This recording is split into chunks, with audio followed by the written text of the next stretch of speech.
जय श्री कृष्ण। श्रीमद् भगवद गीता अध्याय 10 श्लोक 42। अथवा बहुनैतेन किं ज्ञातेन तवार्जुना विष्टव्यामिदं कृत्स्नम् एकांशेन स्थितो जगत। किंतु हे अर्जुन, इस सारे विशद ज्ञान की आवश्यकता क्या है?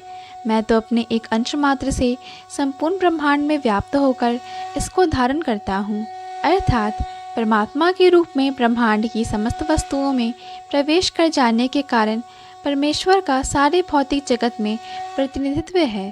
भगवान यहाँ पर अर्जुन को बताते हैं कि यह जानने की कोई सार्थकता नहीं है कि सारी वस्तुएं किस प्रकार अपने पृथक पृथक ऐश्वर्य तथा उत्कर्ष में स्थित हैं।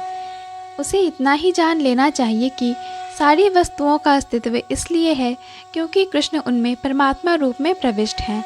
ब्रह्मा जैसे विराट जीव से लेकर एक क्षुद्र चींटी तक इसलिए विद्यमान है क्योंकि भगवान उन सब में प्रविष्ट होकर उनका पालन करते हैं।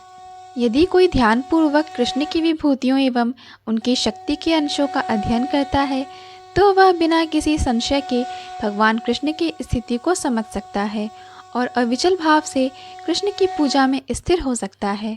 भगवान अपने अंश के विस्तार से परमात्मा रूप में सर्वव्यापी हैं, जो हर विद्यमान वस्तु में प्रवेश करता है। अतः शुद्ध भक्त पूर्ण भक्ति में कृष्ण भावनामृत में अपने मनों को एकाग्र करते हैं, अतएव वे नित्य दिव्य पद में स्थित रहते हैं। इस अध्याय के श्लोक 8 से 11 तक कृष्ण की भक्ति तथा पूजा का स्पष्ट संकेत है।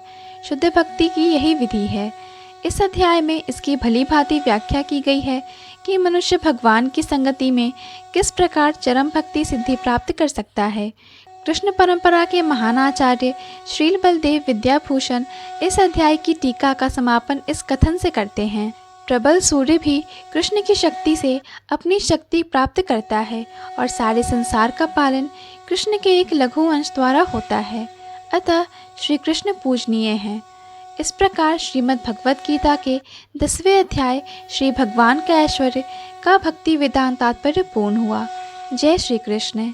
पूर्ण भगवद गीता के श्लोकों को सुनने और समझने के लिए कृपया हमारे चैनल को सब्सक्राइब करें। वीडियो पसंद आया हो तो लाइक और शेयर करें।